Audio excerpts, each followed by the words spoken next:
أعوذ بالله من الشيطان الرجيم.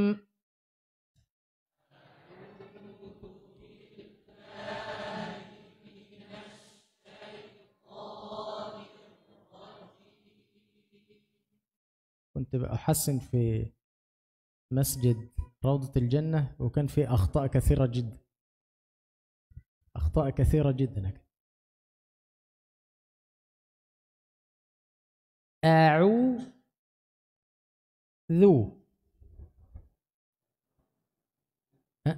ذو أتكئ على الحرف معي. Ya, jadi di Masjid Raudhah sebelumnya banyak sekali kesalahan ya dalam pembacaan Al-Fatihah, terutama tadi di ayat pertama ya pada pembacaan a'udzu. Jadi monyong ya, kemudian mundur, dan ketika mau masuk ke zal ya maju kembali bibirnya. A'udzu. لا أقول أعوذ، ليس كله ضم، لا، تعود وتتكئ على الحرف ثم بعد ذلك تقرأ. Ya, jadi tidak semuanya monyong dari awal sampai bertemu zal, tidak, tapi a'udzu, bukan a'udzu ya. Tidak diam di tempat tapi maju kemudian mundur dan maju kembali. وفي حرف الطاء لا أقول طو، لا أفعل هكذا، طا لا بدون طا، لا أستخدم شفتين. Ya, kemudian huruf to juga tidak menggunakan bibir seperti yang dicontohkan tadi ya, tidak to tapi to ya, to, tidak perlu memajukan bibir. خلاص. أعوذ بالله من الشيطان الرجيم. أعوذ بالله من الشيطان الرجيم.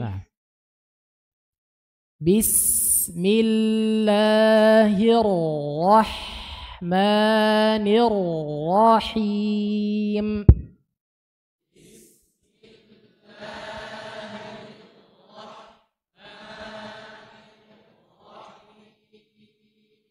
لا أضم الشفتين في الراء.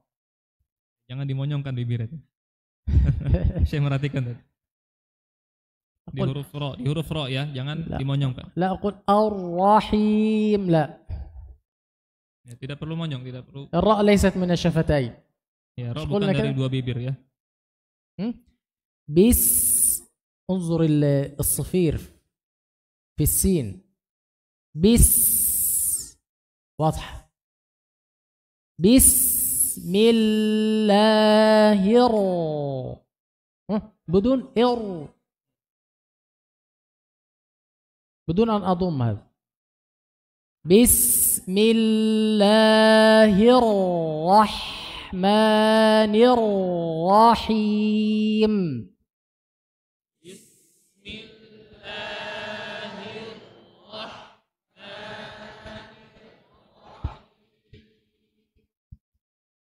الحمد لله رب العالمين.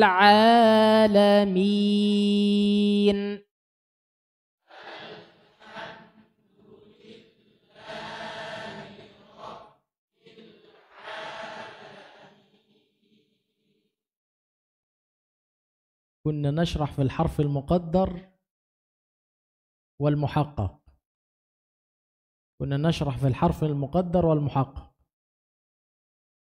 هنا أتى حرف مد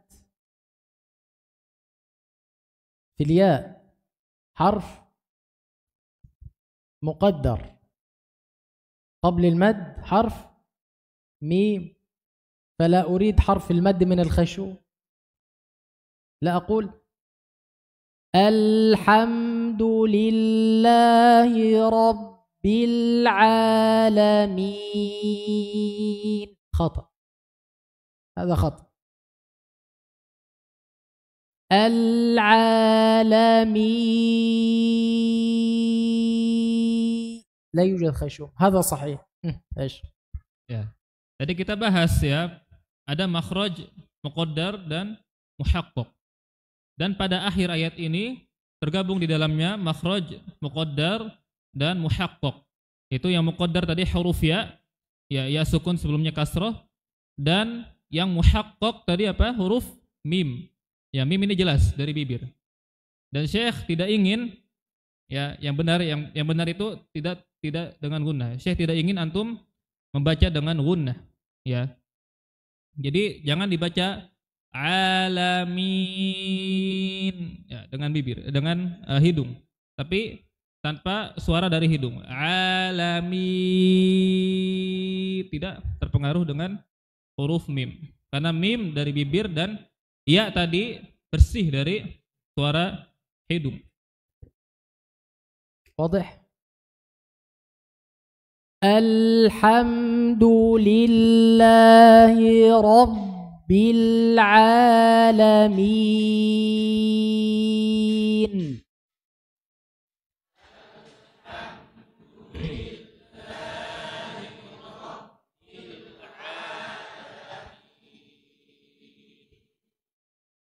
إذا وجدت خيشوم فاعلم أنه خطأ. ترجم. Ya, kalau masih ada suara di hidung maka masih salah. Ar-Rahmanir Rahim.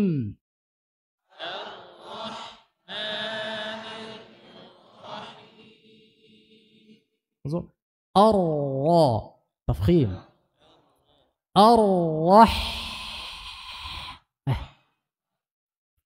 Ar-Rahmanir Rahim.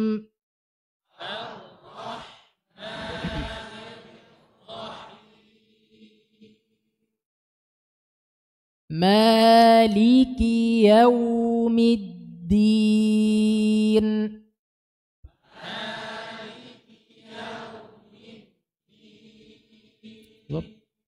لا أقول مالك يوم الدين، لابد أن أحقق الكسرة.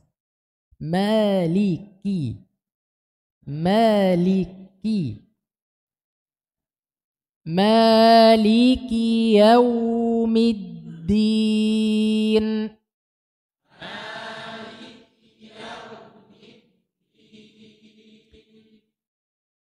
فيه البعض يقرأ في كلمة الدين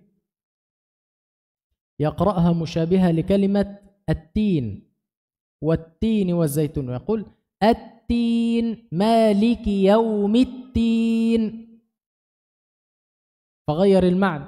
في فرق بين الدين والتين، في فرق بين الدين والتين، هذه كلمة وهذه كلمة. فأريد توضيح حرف الدال، أريد توضيح حرف الدال. أدي أدي، لا أقول أتي. مالك يوم الدين.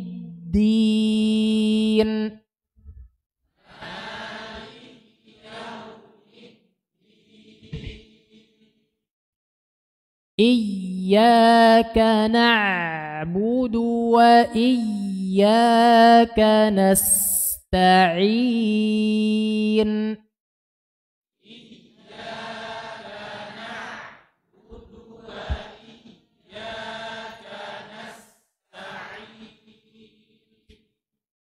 في بعض الأخطاء في الياء المشددة، تجد البعض عندما يقرأ الياء المشددة يتكلف فيها، مع أن الياء من حروف اللين يعني فيها سهولة في النطق، فتجد يقطع الحرف قطع كامل لا يجعل فيه ليونة في النطق، فيقول إيا هكذا إياكنا، هذا خطأ. وفي البعض يقول إياكنا، هذا خطأ وهذا خطأ. إيا إيا إيا، لا أقول إيا، لا أريد إغلاق كامل، هذا خطأ. Ya, ada sebagian kesalahan dalam huruf ya pada ya ayat iyyaka na'budu ya. Di sana ada yang mengatakan atau membacanya dengan kuat ya. Ya, padahal di sana ada sifat lin. Sifat lin itu sifat yang lembut pada huruf ya. Jadi tasydid memang tasydid dan harus ya dijelaskan tasydidnya namun tidak berlebihan. Sehingga terkesan terputus. Ya di tengah-tengah huruf ya-nya terputus. Seperti iya. Ini berlebihan. Ya mungkin niatnya benar untuk tasydid tapi berlebihan sehingga terputus suara di tengah. Ini keliru.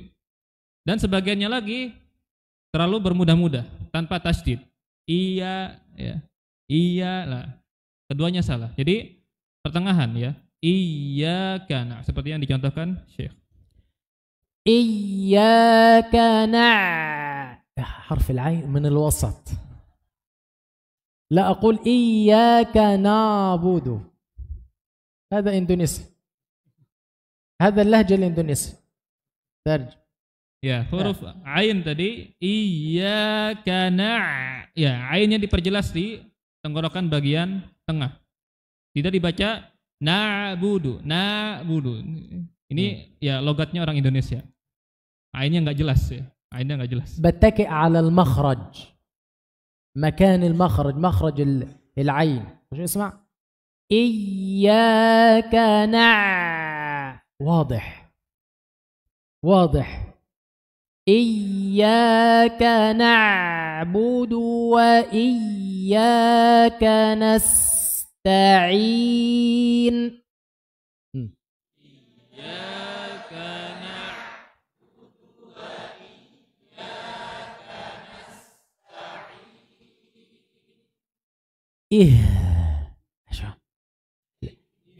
الهاء لأن حرف الهاء حرف ضعيف. حرف ضعيف لابد أن تعطيه قوة شوي. Huruf ha tadi dibaca jelas ya. Diperjelas karena huruf ha tergolong huruf yang lemah. Artinya dia kalau tidak antum berikan perhatian, tidak berikan ya energi untuk mengeluarkannya maka hilang suaranya. Jadi perjelas ya. فتجد البعض يخفي الهاء. Ya, sebagian makanya ada yang menghilangkan huruf H. Ya, seakan-akan huruf H itu tidak ada. فيقول اهدنا فاختفت الهاء. Ya, seperti tadi yang dicontohkan, ya sehingga suara H-nya itu seperti hilang. Ihdina. Ya, tadi Syekh lebih mahir. اهدنا الصراط المستقيم.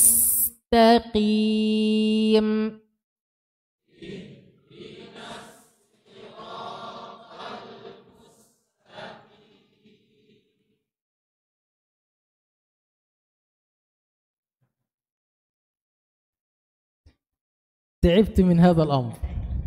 ترجم في الحروف كلها. لا أريد أن أستخدم الشفتين في هذه الأحرف إلا كما ذكرت في الميم والواو والباء فقط أستخدم الشفتين. Ya, Syekh ya menemukan banyak sekali kesalahan dari bibir ini. Ya, lelah beliau katanya. Lelah dari kesalahan ini sering terulang. Ya, beliau tekankan lagi huruf atau huruf yang keluar dari dua bibir hanya 3. Waw, ba, dan mim. Dan ini dibahas di Raudhah tadi. Jadi selain itu tidak dengan monyong, كل هذه الأحرف سنأخذها شرح بالتفصيل إن شاء الله فيما بعد. Ya, huruf-huruf ini insyaallah akan dibahas secara rinci ya pada pertemuan-pertemuan berikutnya insyaallah ta'ala. اهدنا الصي لا أقول الصي هكذا. اهدنا الصراط المستقيم.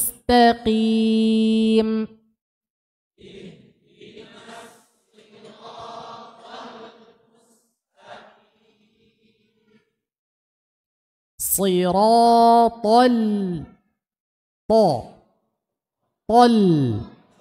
لا أقول طل، هذا خطأ. تفخيم الطاء وترقيق اللام. Ya. Huruf to tadi siratul ya. To-nya tebal, lamnya tipis.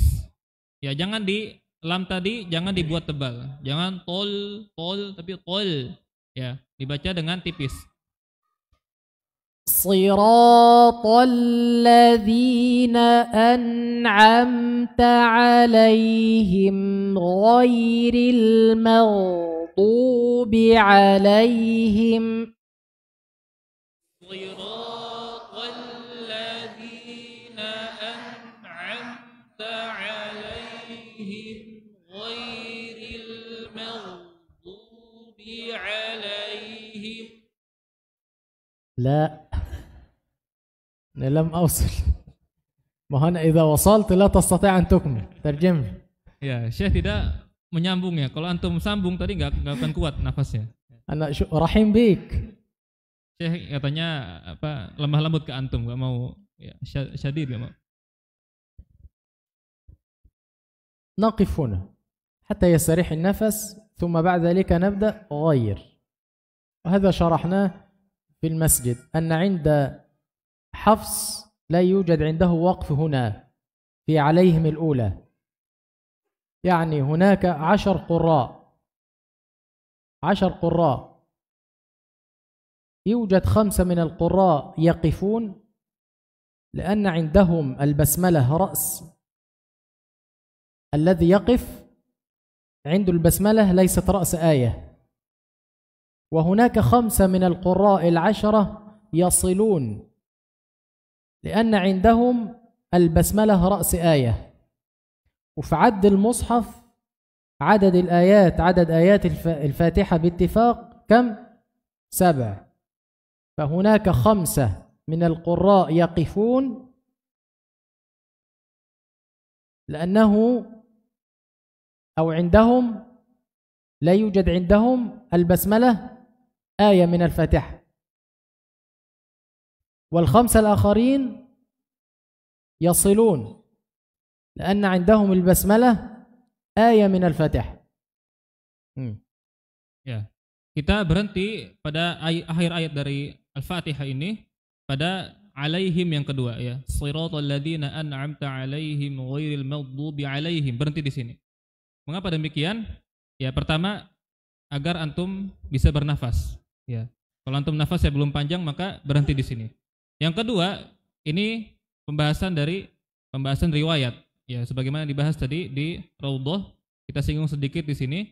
Jadi di dalam Al-Qur'an terdapat 10 riwayat ya, 10 riwayat. Artinya cara baca yang tersambung sampai Nabi sallallahu alaihi wasallam ada 10. Dan 10-nya ini masing-masing dari imam. Ya, imam ahli qiraat yang menguasai ilmu qiraat. Ya. 5 di antaranya menjadikan basmalah itu ayat.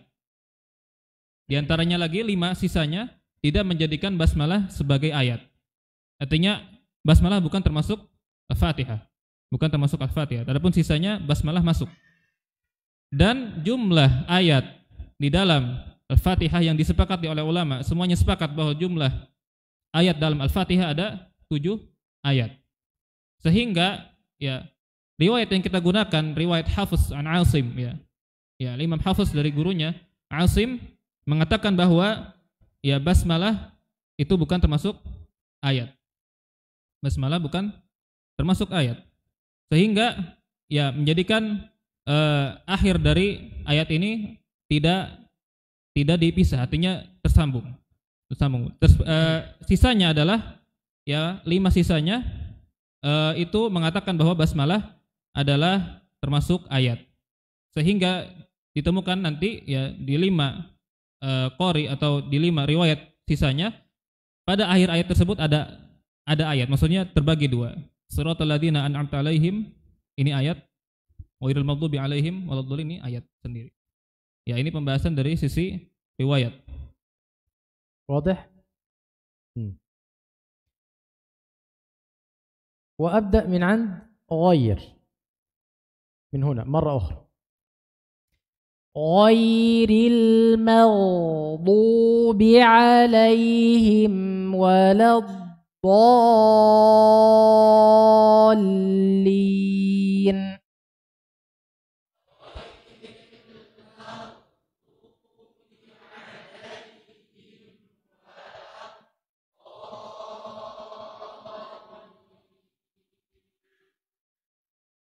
لا أقول غير المغ، خطأ.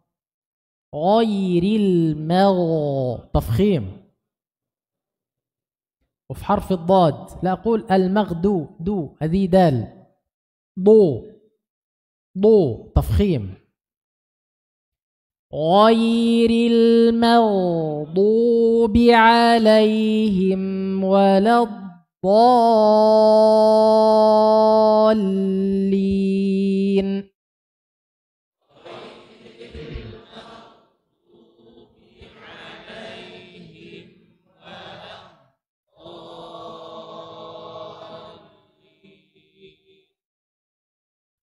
واضح؟